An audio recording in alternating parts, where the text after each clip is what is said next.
नमस्कार दोस्तों, आज रक्षाबंधन का त्यौहार है। तो सबसे पहले आप सभी को रक्षाबंधन की ढेर सारी हार्दिक शुभकामनाएं। दोस्तों, रक्षाबंधन का त्यौहार कैसे मनाएं, किस प्रकार से मनाएं, इसका क्या तरीका है, आज की वीडियो इसी विषय पर है।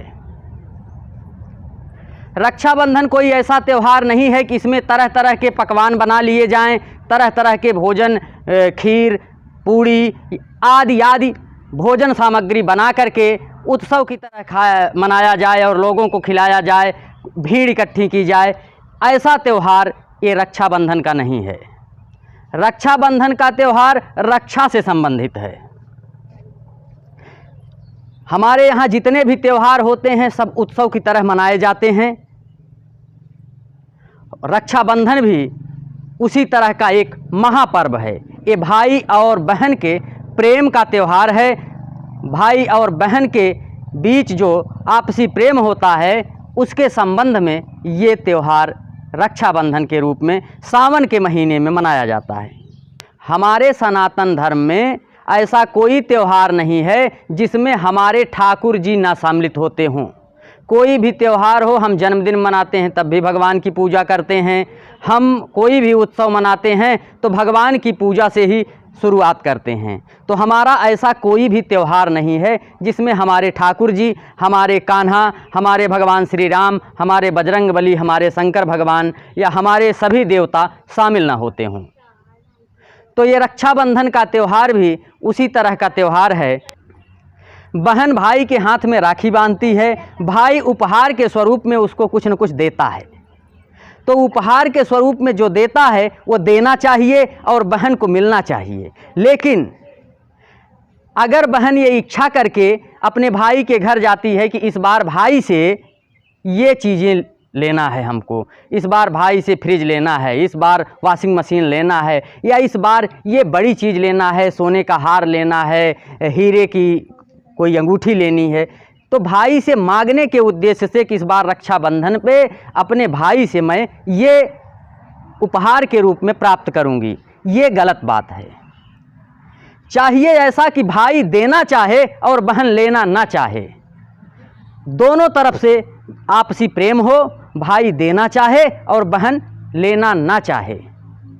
तो ये भाई और बहन के प्रेम के बीच का संबंध है। रक्षा सूत्र बांधने का जो मतलब है कि एक रक्षा कवच, एक रक्षा की आभा अपने भाई के चारों तरफ बनाने के लिए ये भगवान से एक प्रार्थना होती है।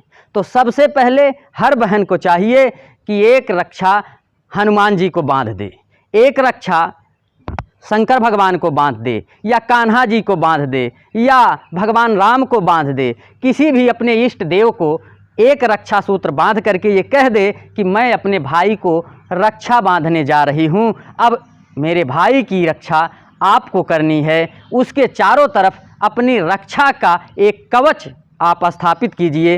हे प्रभु, मेरे भाई का सदैव कल्याण कीजिए, धन धान्य से मेरे भाई को संपन्न कीजिए।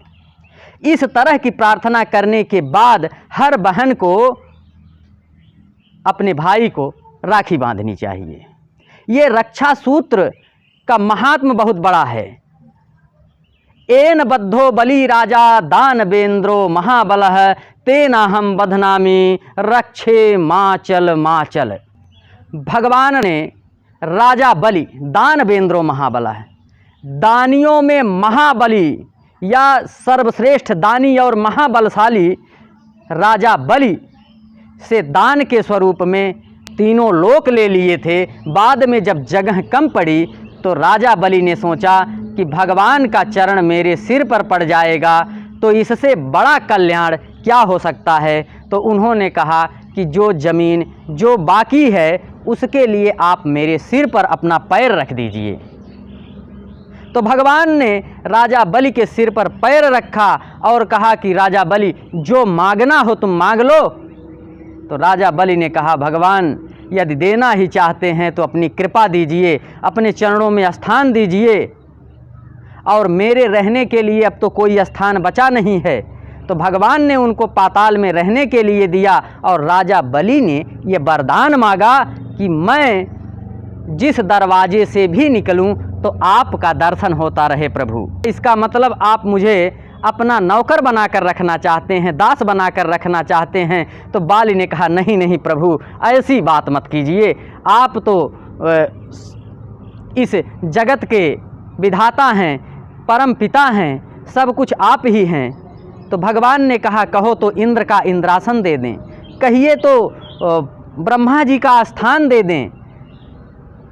लेकिन राजा बलि ने कहा प्रभु मुझे सिर्फ आप ही चाहिए, आपको देखता रहूं, यही मेरी अभिलाषा है। और ये वरदान दीजिए कि मेरे जो पाताल का जो मेरा निवास स्थान है उसमें निकलने के लिए कुल 12 द्वार हैं, मैं चाहे जिस द्वार से निकलूं तो आपका दर्शन हो जाए। भगवान ने ये वरदान दे दिया। हर दरवाजे पर भगवान राजा बलि का इंतजार करते हुए खड़े रहते थे। राजा बलि चाहे जिस दरवाजे से निकलते थे भगवान वहाँ उनको दर्शन देते थे। वैकुंठ लोक में जब बहुत दिनों तक भगवान विष्णु नहीं आए, एक दिन नारद जी पहुँचे और माता लक्ष्मी से कहा कि माता जी प्रभु कहाँ हैं? तो उन्होंने कहा कि कुछ समय पहले धरती पर गए थे और अभी तक लौट कर नहीं आए।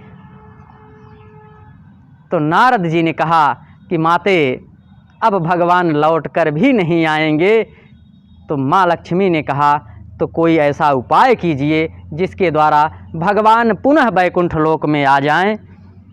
तो सावन का महीना चल रहा था। आपको बता दें कि ये रक्षाबंधन का त्यौहार उसके पहले से ही मनाया जाता था। तो उन्होंने कहा सावन का महीना है, इसमें रक्षाबंधन आता है, तो रक्षाबंधन के दिन जा कर के राजा बलि के हाथ में तुम राखी बांध दो और उसे अपना भाई बना लो। तो माता लक्ष्मी ने जा कर के राजा बलि को रक्षाबंधन बांधा। जब राजा बलि को उन्होंने रक्षा बांधा तो उसी समय का श्लोक है, एन बद्धो बलि राजा दानवेंद्रो महाबलः तेना हम बधनामी रक्षे माचल माचल। कि यह रक्षा सूत्र राजा बलि को बांधा जा रहा है, जो महाबली है और महादानी है।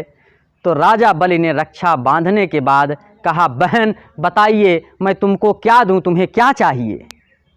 लक्ष्मी जी ने कहा कि भैया आप मुझे अपना ये दरवान दे दीजिए, ये चौकीदार मुझे दे दीजिए। तो उन्होंने कहा इससे आपका क्या रिश्ता है? तो उन्होंने कहा ये मेरे पति हैं।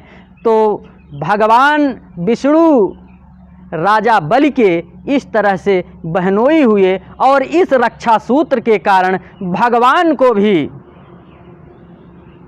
बंधन से मुक्ति मिल गई। तो हर प्रकार के बंधन से अपने भाई को मुक्त करने के लिए, अपने परिवार को मुक्त करने के लिए रक्षाबंधन का त्यौहार है। हर बहन को अपने भाई को प्रेम पूर्वक ये रक्षाबंधन बांधना चाहिए।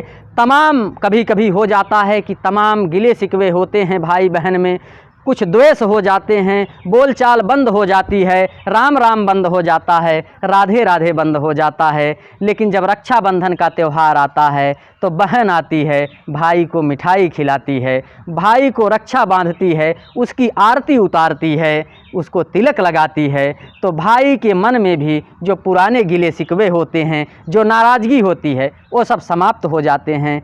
और रक्षाबंधन का ये त्यौहार भाई बहन के साथ साथ समाज के सभी लोगों में, मानव जाति में, मनुष्य में प्रेम व्यवहार, प्रेम की भावना उत्पन्न करे, उत्पन्न करने वाला हो। इसी कामना के साथ आज की वीडियो में बस इतना ही। नमस्कार।